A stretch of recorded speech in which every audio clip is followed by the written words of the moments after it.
നമസ്കാരം, news prime മലയാളത്തിലേക്ക് സ്വാഗതം. തമിഴ്നാട്ടിൽ കോൺഗ്രസിന് ഇക്കുറി മത്സരിക്കാൻ 45-ൽ കൂടുതൽ സീറ്റുകൾ നൽകും എന്ന് വ്യക്തമായി കഴിഞ്ഞിരിക്കുന്നു.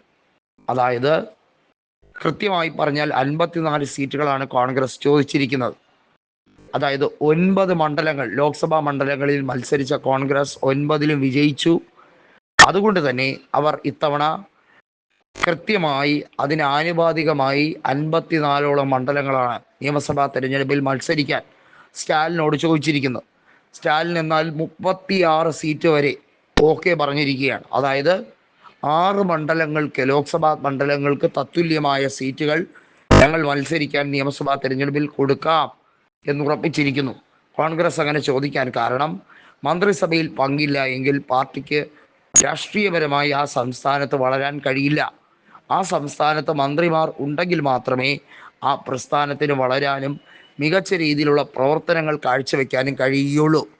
മറ്റുള്ള സംസ്ഥാനങ്ങളിൽ BJP സഖ്യം, NDA സഖ്യത്തിൽ നിന്നുകൊണ്ട് അവർ പയറ്റുന്ന അതേ അടവ് അത് കുറച്ചുകൂടി മെച്ചമാർന്ന രീതിയിൽ കോൺഗ്രസ് നടത്തിയില്ല എന്നുണ്ടെങ്കിൽ ഇന്ത്യ മുന്നണി എന്നത് മാത്രം ഒരു റിയാലിറ്റിയും, എന്നാൽ കോൺഗ്രസ് എന്ന ആശയം ഒരു കയ്യാലപ്പുറത്തെ തേങ്ങയുമായി മാറും എന്നുള്ളതാണ് സത്യം.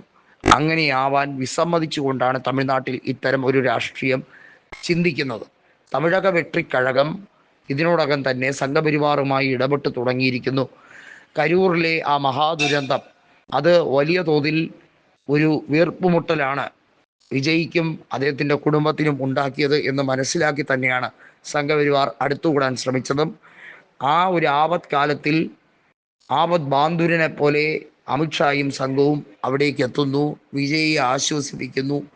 ഇതൊക്കെ കണ്ട് കണ്ണ് മഞ്ഞടിച്ച് വിജയ് അവരോടൊപ്പം ഡീൽ നടത്തുന്നു. ഇതാണ് കൃത്യമായൊരു സ്പെക്കുലേഷൻ.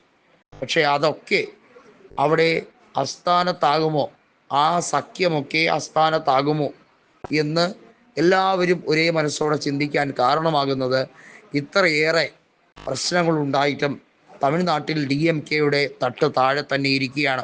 അവരോടൊപ്പം കോൺഗ്രസ് കൂടി ചേർന്നാൽ മിന്നുന്ന പ്രകടനങ്ങൾ കാഴ്ചവെക്കാൻ ഇനിയും കഴിയും. പഞ്ചായത്ത് തെരഞ്ഞെടുപ്പോ ലോക്സഭാ തെരഞ്ഞെടുപ്പോ പോലെയല്ല കേരളത്തിലും തമിഴ്നാട്ടിലും നിയമസഭാ തെരഞ്ഞെടുപ്പുകൾ എന്നുള്ളത് നമുക്കറിയാം. നിയമസഭാ തെരഞ്ഞെടുപ്പിന് അതിൻ്റേതായ മഹത്വമുണ്ട്, അതിൻ്റേതായ ഒരു ഗ്രിം റിയാലിറ്റി ഉണ്ട്.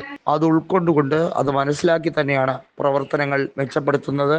ഇപ്പോൾ കാണുന്ന ഏറ്റവും വലിയ പ്രഹസനം എന്ന് പറയുന്ന തമിഴ്നാട്ടിൽ കൃത്യമായും അന്നാമലയും സംഘവും, നായനാർ നാഗേന്ദ്രനും സംഘവും അവിടെ വലിയ തോതിൽ കരൂർ ദുരന്തത്തിൽ മാത്രമല്ല അവിടുത്തെ സാഹചര്യങ്ങളെ, മദ്യദുരന്തമായിക്കോട്ടെ, അവിടുത്തെ പ്രധാനപ്പെട്ട പ്രശ്നങ്ങളായിക്കോട്ടെ, അതിനെയെല്ലാം രാഷ്ട്രീയവൽക്കരിക്കാൻ മാത്രമല്ല അതിനെയെല്ലാം മതവൽക്കരിക്കാൻ ശ്രമിച്ചുകൊണ്ടിരിക്കുകയാണ്. നമുക്കറിയാം, വെട്രിവേൽ യാത്ര നടത്തി എൻ മക്കളെ എൻ മണ്ണ് എന്നൊക്കെ പറഞ്ഞ് അന്നാമലയുടെ തട്ടിക്കൂട്ടൊന്നും ചിലവാകാത്തപ്പോഴും അദ്ദേഹം ചാട്ടവാറിട്ട് സ്വന്തം ശരീരത്തിൽ അടിച്ചുകൊണ്ട് കുറേ ഗിമിക്സ് കാണിച്ചതുമൊക്കെ നമ്മൾ കണ്ടതാണ്. ലോക്സഭാ തെരഞ്ഞെടുപ്പിൽ കോയമ്പത്തൂരിൽ നിന്ന് തോറ്റപ്പോൾ നാടുവിട്ട അന്നാമലയാണ് നമ്മൾ കണ്ടത്. ഇപ്പോൾ ഒരു ഉളുപ്പുമില്ലാതെ തിരിച്ചു വന്നിരിക്കുകയാണ്.